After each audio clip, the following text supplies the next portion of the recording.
కడపలోని కాశీనాయన క్షేత్రాన్ని కూల్చడం దారుణమని వైసీపీ నేత భూమన కరుణాకర్ రెడ్డి విమర్శించారు. టైగర్ జోన్ కావడంతో కూల్చామని దేవాదాయ శాఖ మంత్రి చెప్పడం చూస్తే శ్రీశైలం క్షేత్రాన్ని కూడా కూల్చేస్తారన్న అనుమానం కలుగుతోందన్నారు. దీనిపై సీఎం నుంచి ఒక్క మాట కూడా రాలేదన్నారు. డిప్యూటీ సీఎం పవన్ పై సైతం ఆయన విమర్శలు గుప్పించారు. పవనానంద స్వామి దీనిపై తమరు ఎందుకు మాట్లాడటం లేదు అని ప్రశ్నించారు. ప్రతిరోజు వేలాది మంది భక్తులతో కిటకిటలాడుతూ ఉండేటువంటి ఓ గొప్ప ఆధ్యాత్మిక కేంద్రం, భక్తుల దాన ధర్మాలతో అనునిత్యము వేలాది మందికి అన్నదాన సంతర్పణ నిరంతరాయంగా నిరాఘాటంగా ఎక్కడా లేని విధంగా 24 గంటల పాటు అన్నదానం చేసేటువంటి ఒక ఆధ్యాత్మిక జరి కాశీనాయన క్షేత్రం. అంత కీర్తిగాంచిన ఆ కాశీనాయన క్షేత్రాన్ని కూటమి ప్రభుత్వం ఆ అన్నదాన సత్రాన్ని బుల్డోజర్లతో కూల్చివేసింది. ఆధ్యాత్మిక కేంద్రం యొక్క గుండెల మీద బుల్డోజర్లతో తన్నింది. కోట్లాది మంది భక్తుల మనోభావాలను తీవ్రంగా దెబ్బతీసినటువంటి ఈ చర్య ఎంతో నిరసనను ఎదుర్కొన్నది. రోజు దైవం పట్ల ధర్మం పట్ల అపారమైనటువంటి నమ్మకాలు మాకున్నాయి అని పీఠాధిపతుల కంటే కూడా ఎక్కువగా మాట్లాడేటువంటి ముఖ్యమంత్రి వర్యులు, వారి కేబినెట్ సహచరులు వాళ్ల ప్రసంగాల ద్వారా మేమే పవిత్రతను కాపాడేటువంటి ధర్మకర్తలమని చెప్పుకునేటువంటి వీళ్ల పాలనలో అత్యంత ప్రసిద్ధిగాంచిన కాశీనాయన క్షేత్రం నేల కొరిగింది. నిర్లజ్జగా నిర్దాక్షిణ్యంగా దాని మీద ఉద్దేశ్యపూర్వకమైనటువంటి దాడి చేసినారు. ఒక్కసారిగా నిరసన పెల్లుబుకే లోపల లోకేష్ గారు, నారా లోకేష్ గారు మంత్రివర్యులు దానికి క్షమాపణలు చెప్పి నేనే దాన్ని పునర్నిర్మిస్తాను అని ప్రకటన ఇచ్చినారు, సారీ చెప్పి. కానీ చంద్రబాబు గారు ఒక్క ప్రకటన కూడా ఇవ్వాల. ముఖ్యమంత్రిగా ఉన్నటువంటి చంద్రబాబు నాయుడు గారు, పవిత్రతను కాపాడాలని చెప్పుకునేటువంటి చంద్రబాబు నాయుడు గారు ముఖ్యమంత్రి వర్యులు ఇంత దుర్మార్గం పాశవికమైనటువంటి దాడి జరిగితే ఆయన నుంచి ఒక్క ప్రకటన కూడా రాల. దానికి తోడు ఆ ప్రాంతం ఏ మంత్రి కింద ఉన్నది అంటే జితాశువులు, చ్యుతాశయులు, పరమ పూజ్య పరివ్రాజికాచార్యులు, సనాతన ధర్మ పరిరక్షణ పీఠాధిపతి వర్యులు శ్రీ శ్రీ శ్రీ శ్రీ పవనానంద స్వాముల వారి దివ్య పర్యవేక్షణ కింద ఉన్నటువంటి ఆ ప్రాంతంలో ఈ ఘాతుక చర్య జరిగితే ఈ స్వామివార్ల ప్రవచనం బయటికి రానేలే.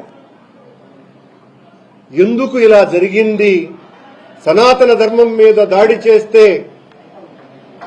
వాళ్ల తలలు తీస్తాను అన్నంత భీకర ప్రతిజ్ఞలు చేసేటువంటి పవనానంద స్వాముల వారి గొంతుగా మూగబోయిందా? ఆయన మాట్లాడాల్సినటువంటి అవసరం లేదా? దేవాదాయ శాఖ మంత్రి వర్యులు అది టైగర్ జోన్ పరిధిలో ఉన్నది కాబట్టి దాన్ని కూల్చివేశారు అని ఆయన ఒక ప్రకటన చేస్తాడు. మరింత ప్రమాదకరమైనటువంటి మాట, టైగర్ జోన్ పరిధిలో ఉన్నటువంటి కాశీనాయన క్షేత్రాన్ని కూల్చినాము అంటే టైగర్ జోన్ పరిధిలోనే ఉన్నటువంటి శ్రీశైలంని కూడా భవిష్యత్తులో కూల్చివేస్తాము అన్నటువంటి ధ్వని అందులో కనపడుతున్నది. శ్రీశైలం కూడా టైగర్ జోన్ పరిధిలోనే ఉన్నది. అంటే పులులు సంచరించేటువంటి ప్రాంతాలలో ఉన్న దేవాలయాలన్నింటినీ కూడా నేలమట్టం చెయ్యాలా అన్నటువంటిదే ఈ కూటమి ప్రభుత్వం యొక్క ఆలోచన. మీ ధర్మమా? ఎంత దారుణమైనటువంటి మాట మాట్లాడినారు దేవాదాయ శాఖ మంత్రుడు. ఈ కూటమి ప్రభుత్వంలో ఆలయాలకు దిక్కు లేకుండా పోతోంది. ఆలయ పవిత్రతను గురించి మాటలు చెబుతారే కాని చేతలలో ఎక్కడా కూడా వాటి పరిరక్షణకు కించిత్తు చర్యలు కూడా వీళ్లు తీసుకున్నటువంటి సందర్భం లేదు. వైఎస్ఆర్ కాంగ్రెస్ పార్టీ మీద అభాండాలు అపవాదులు వేసేసి పబ్బం గడుపుకోవాలని చూసుకోవటమే తప్ప, వెంకటేశ్వర స్వామి ఆలయాన్నంతా కూడా అపవిత్రం చేశారు జగన్ గారి ప్రభుత్వంలో అని మా మీద లడ్డూలో వెంకటేశ్వర స్వామికి నైవేద్యం ఇచ్చేటువంటి లడ్డూలో ఆవు కొవ్వును పంది కొవ్వును కలిపినారు అని సాక్షాత్తు ముఖ్యమంత్రి అత్యంత ధైర్యంగా ప్రకటన ఇచ్చేంత స్థాయికి కూటమి ప్రభుత్వం దిగజారింది. ఇంకా మెట్లు లేనేలేవు మేము మళ్లీ జారటానికి అని. దాని మీద సాక్షాత్తు సుప్రీంకోర్టు అత్యున్నత న్యాయస్థానమే ఆగ్రహాన్ని కూడా వ్యక్తం చేసింది. ఒక బాధ్యతాయుతమైనటువంటి పదవిలో ఉన్నటువంటి మనిషి ఈ రకంగా మాట్లాడవచ్చునా అని కూడా అభ్యంతరాన్ని వ్యక్తం చేసింది. కానీ ఆయన గారేమో ఆ బాణాన్ని జనం గుండెల్లోకి వదిలి వైఎస్ఆర్ కాంగ్రెస్ పార్టీ మీద ఈ నింద బలంగా నాటుకోవాలని గుదిగుచ్చటం జరిగింది. ఆ తర్వాత మేము పెద్ద ఎత్తున దాని మీద మాట్లాడిన తరువాతనే వెనక్కి తగ్గటం జరిగింది ప్రభుత్వం. ఈయన గారి ప్రభుత్వంలో, వీళ్ల ప్రభుత్వంలో మొన్న వైకుంఠ ఏకాదశి రోజున దాదాపు 6 మంది వీళ్ల బాధ్యత రాహిత్యానికి పరాకాష్ఠగా తిరుపతిలోనే చనిపోతే 45 మందికి పైగా క్షతగాత్రులైతే ఎంత దారుణమైనటువంటి స్థితిలోకి వీళ్ల పాలన నెట్టబడింది అన్నటువంటి విషయం అందరూ కూడా చూడడం జరిగింది. మా పాలనలో కించిత్తు పొరపాటు జరిగితే అది గొప్ప నేరంగా చిత్రీకరించి అత్యంత దారుణాలు తెలుగుదేశం పార్టీ ప్రభుత్వంలో జరిగితే దాన్ని చాలా చిన్న సంఘటనగా, అది జరగాల్సినటువంటి విషయం కూడా కాదేమో అన్నంత చిన్నదిగా ప్రకటించేటువంటి ఈ కూటమిని మోసేటువంటి నాయకులు, ప్రసార మాధ్యమాలు. నిన్న ఒక తాగుబోతు కొండ మీద నేరుగా వెంకటేశ్వర స్వామి ఆలయ ప్రాంగణం బయట పెద్ద ఎత్తున గొడవ చేసి, నేను లోకల్, నన్ను అడ్డుకునే వాళ్ళెవరు, ఒరే ఎంత కావాలన్న మందు ఎంతైనా కొండ మీద దొరుకుతుంది అని అనగలిగేటువంటి ధైర్యం కూటమి ప్రభుత్వంలోనే సాధ్యమవుతున్నది. ఇప్పటికి 4 సార్లు ఎర్రచందనం కొండ మీదనే పట్టుబడ్డది. 4 సార్లు పట్టుబడ్డది అంటే 40 సార్లు కిందికి దిగుంటుంది అని అర్థం. దాని మీద ఏ రకమైనటువంటి చర్యలు లేవు. అనేక దేవాలయాల మీద దాడులు జరుగుతున్నప్పటికీ కూడా ఏమాత్రము కూడా చర్యలు తీసుకోకుండా ఇంత పవిత్ర క్షేత్రమైన కాశీనాయన దాదాపు 15 కోట్ల మందికి పైగా ఆరాధ్యనీయమైనటువంటి స్థలం అది. రోజు 40-50 వేల మంది ఉచితంగా అన్నప్రసాదాన్ని స్వీకరించేటువంటి పవిత్ర పుణ్యక్షేత్రం అది. ఆ క్షేత్రాన్ని నేలమట్టం చేస్తే అది అటవీ జోన్లో ఉందనని, టైగర్ జోన్లో ఉందనని మంత్రి సారీ చెప్తున్నానని ఒక మంత్రి, ముఖ్యమంత్రి మౌనం, పవనానందుల స్వాముల వారేమో అసలు ఆయన శాఖ కింద ఉన్నటువంటి ఆ ఆశ్రమానికి సంబంధించి ఒక్క మాట కూడా మాట్లాడకపోవటం వెనుక ఆంతర్యం ఏమిటి?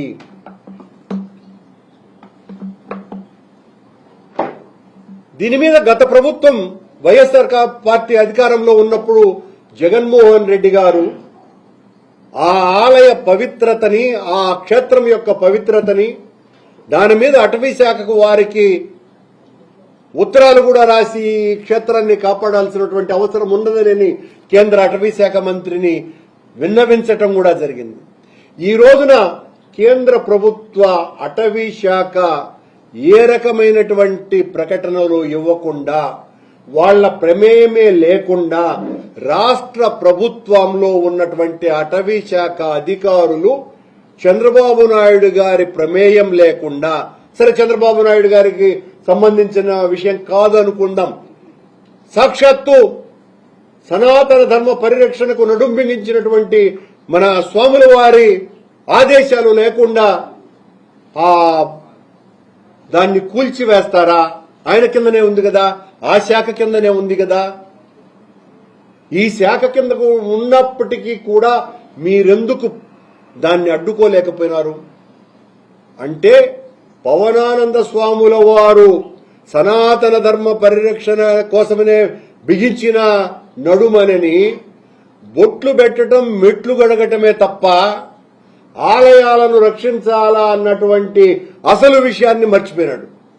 ఎంతసేపు బీజేపీకి కొమ్ముగాయాలా, ఆ బీజేపీని ఎలా మొయ్యాలా అన్నటువంటి విషయంలో తలమునకలై ఉండటం మూలంగా ఇంత ఘోరమైనటువంటి సంఘటన జరిగితే కూటమిలో ఉన్నటువంటి కాషాయ దళం కూడా స్పందించాల్సినటువంటి అవసరం ఉన్నది కదా. ఎందుకు స్పందించటం లేదు మీరు? ఇంత ఘోరం జరిగితే దీని వెనుక ఉన్నటువంటి దుష్ట శక్తులు ఏంటి? కాశీనాయన క్షేత్రం ఏమైనా దాన్ని కుల ప్రాతిపదికనేమైనా చూస్తున్నారా అన్నటువంటి అనుమానాలు కూడా భక్తులకందరికీ కలుగుతున్నాయి.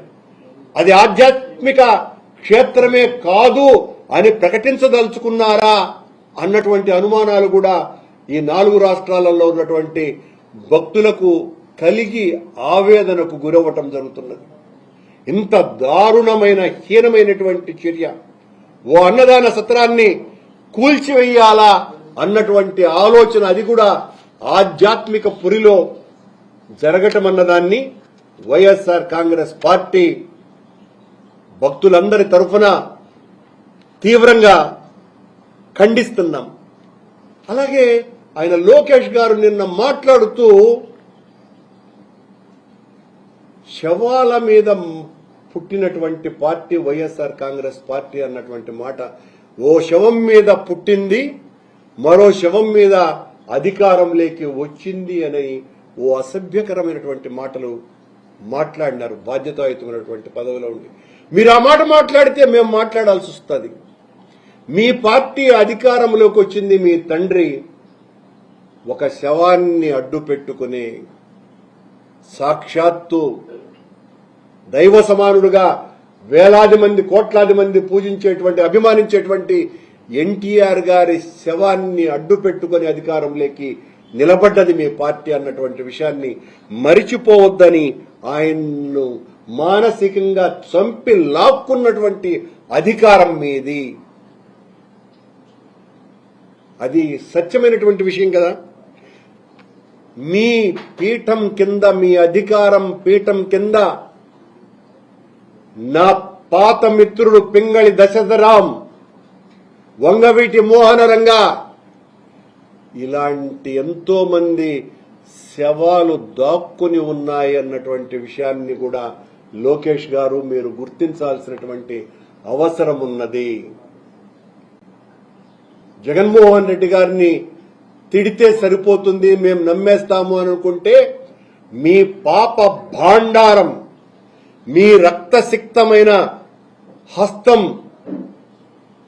అది కబంధ హస్తం కంటే చాలా పెద్దది అన్నటువంటి విషయాన్ని గుర్తు చేస్తున్నాం. ఈ సందర్భంగా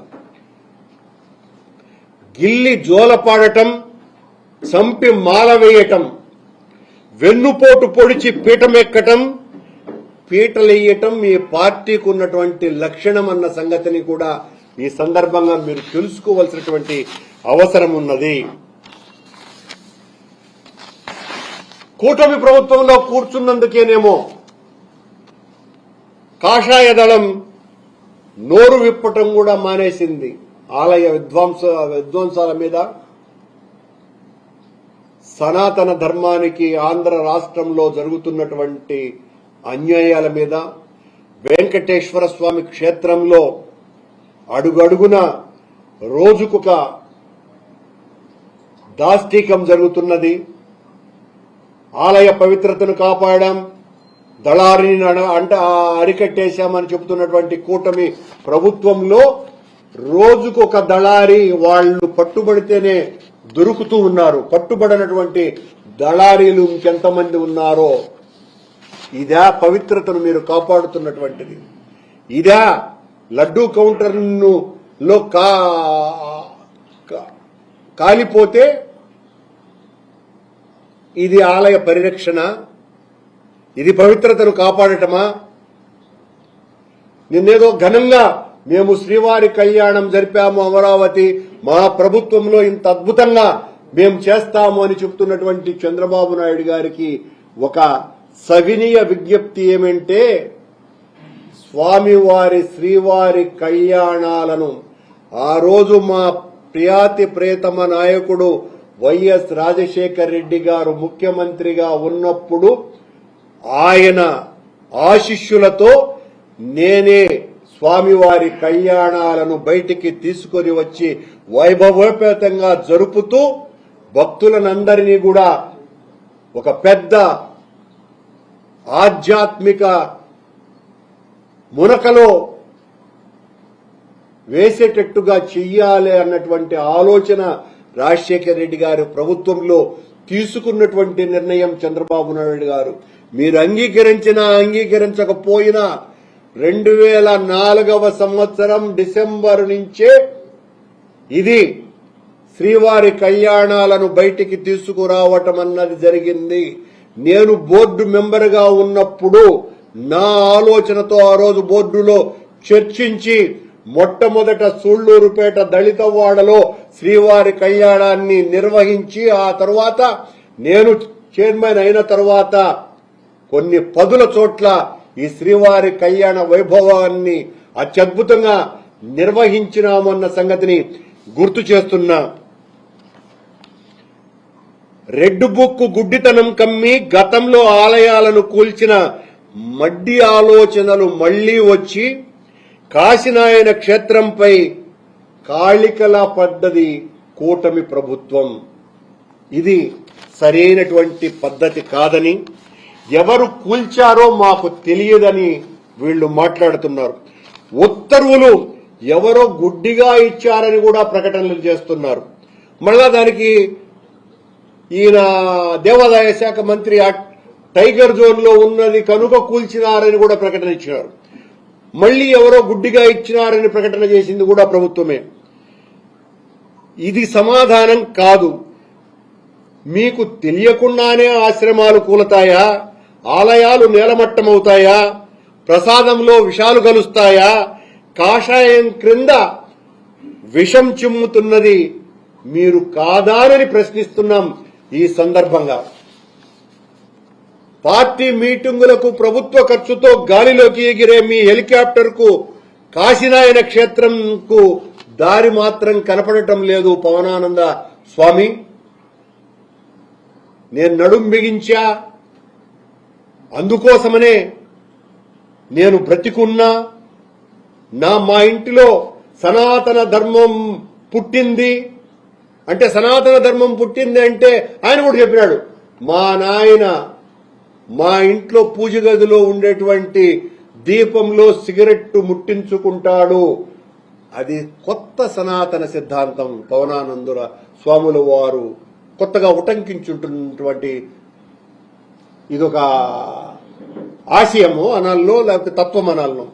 అలాగే ఆయన ఇంకో మాట అన్నారు, నేను బాప్టిజం తీసుకున్నా, మా కూతుర్లు బాప్టిజం తీసుకున్నారు, మా భార్య చర్చి ఆలోచనల ప్రకారం నడుస్తుంది అంటే సనాతన ధర్మంలో ఇది కూడా భాగస్వామ్యమేమో అన్నది కూడా మన పవనానంద స్వాముల వారు ప్రకటించాల్సినటువంటి అవసరం ఉన్నది.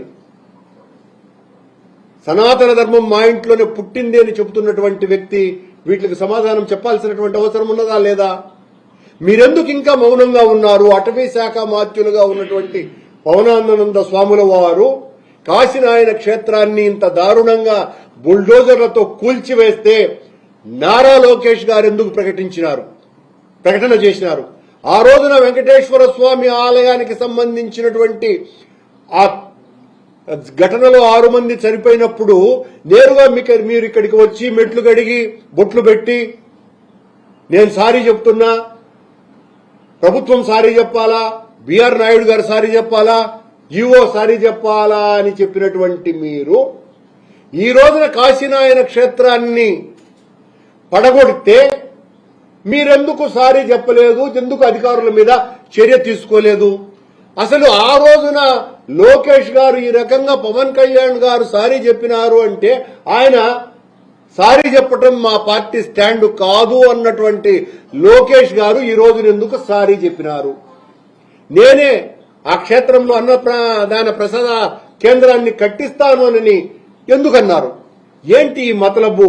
మీకు పవన్ కళ్యాణ్ గారులకు ఉన్నటువంటి గొడవల్లో ఈ క్షేత్రాల యొక్క పవిత్రత మంట కలుపుతోంది అన్నటువంటి అనుమానం కూడా ప్రజలకు కలుగుతోంది. నారా లోకేష్ గారికి పవన్ కళ్యాణ్ గారులకి మధ్యన ఉన్నటువంటి వైరుధ్యంలో ఇవి నలిగిపోతున్నాయి, రాలిపోతున్నాయి, మాడిపోతున్నాయి, మసైపోతున్నాయి పవిత్రమైనటువంటి ఆధ్యాత్మిక భావాలు. మీ సోషల్ మీడియాలలోనే ఒకరి మీద ఒకరు జరుపుకుంటున్నటువంటి దాడులు కూడా అందరూ చూస్తున్నారు. స్వాముల వారు, లోకేష్ గారు, మీ ఇద్దరికి కూడా. కానీ మీ ఇద్దరి గొడవలకు సంబంధించిన విషయాలు మాకు అవసరం లేదు. కానీ పవిత్రమైన ఆధ్యాత్మిక క్షేత్రాల యొక్క ఉనికిని కాపాడవలసిందిగా మాత్రం కోరుతున్నాం.